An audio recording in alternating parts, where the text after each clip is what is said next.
Hello बच्चों, let's read the question. Question says two strings A and B made of same materials are stretched by same tension. The radius of string A is double the radius of B. A transverse wave travels on A with speed VA and on B with speed VB. The ratio of VA upon VB is options are given. Option A 1/2, option B 2, option C 1/4 and option D 4.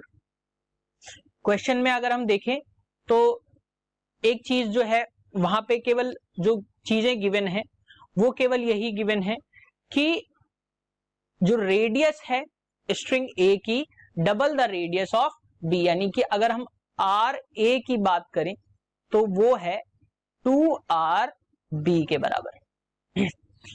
अब हम इसके की concept को देखेंगे.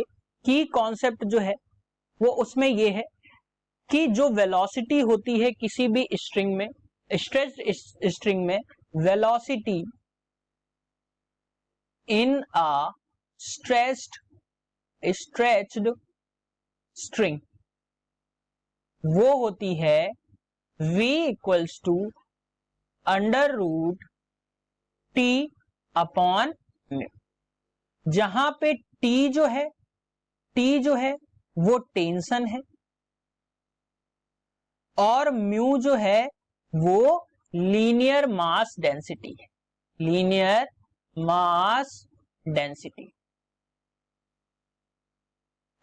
अब एक चीज है जो क्वेश्चन में गिवन है कि T जो है वो दोनों केस में सेम है और T जो है दोनों केस में सेम है, केवल चेंज जो है वो रेडियस जो है दोनों में बदली हुई है.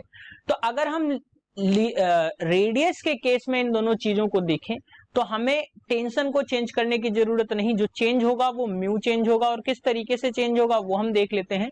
म्यू इक्वल्स टू होता है लीनियर मास डेंसिटी यानी मास पर यूनिट लेंथ.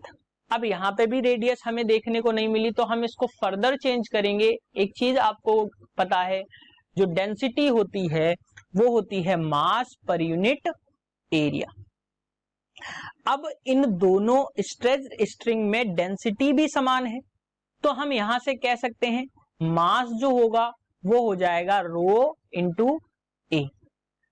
अब जो रो है वो डेंसिटी ही रहेगी और मास स्ट्रेच्ड स्ट्रिंग का रहेगा पाई आर स्क्वायर और ये पर यूनिट लेंथ के बराबर रहेगी. तो जब हम इसमें वैल्यू म्यू में पुट करेंगे तो हमें म्यू इक्वल्स टू मिल जाएगा m अपॉन यहां पे मिल जाएगा m की ही वैल्यू हमें पुट करनी है तो ये मिल जाएगा हमें rho into pi are square into L upon पर यूनिट लेंथ यानी कि एल से एल कैंसिल आउट हो गया. तो जो हमें म्यू की वैल्यू मिली वो मिली रो पाई आर स्क्वायर. जो म्यू की वैल्यू हमें मिली वो मिली रो पाई आर स्क्वायर. इसको फर्दर नेक्स्ट स्लाइड में देखेंगे.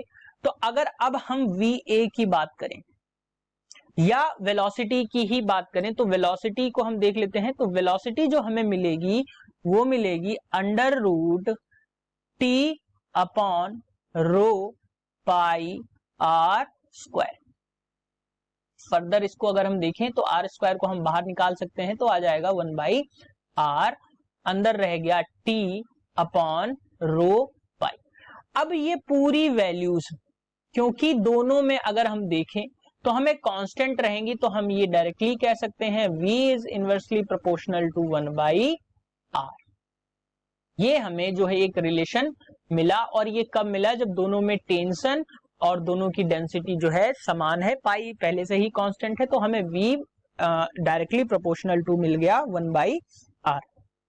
अब अगर हम फर्दर इस क्वेश्चन की बात करें तो VA जो हमें मिलेगा वो हमें मिलेगा 1/r या हम प्रोपोर्शनल कह सकते हैं 1/r और VB जो मिलेगा वो हमें मिलेगा RA और VB जो मिलेगा वो हमें मिलेगा 1 अपॉन, ये भी डायरेक्टली इनवर्सली प्रोपोर्शनल रहेगा 1/r. अब अगर इन दोनों का हम रेशियो निकालें तो हमें मिल जाएगा VA upon VB equals to 1 upon r A into r B upon 1। तो एक चीज और हमें पहले से पता है कि आर ए जो है वो 2 आर बी के बराबर है। अब अगर हम वैल्यू यहाँ पे पुट कर दें तो आर बी अपॉन आर ए की जगह हम 2 आर बी लिख सकते हैं, तो हमने 2 आर बी लिख दिया, आर बी से आर बी कैंसिल आउट, तो V A upon we B, तो V A upon we B जो वेलोसिटीज का हमें रिलेशन मिला वो मिला 1/2, यानी कि इन दोनों में जो रिलेशन रहेगा, जो रेशियो रहेगा वो 1/2 का रहेगा। ऑप्शंस देख लेते हैं। Correct option for this question is option A, v A upon we B equals to 1/2। Hope you understood it well. Best of luck.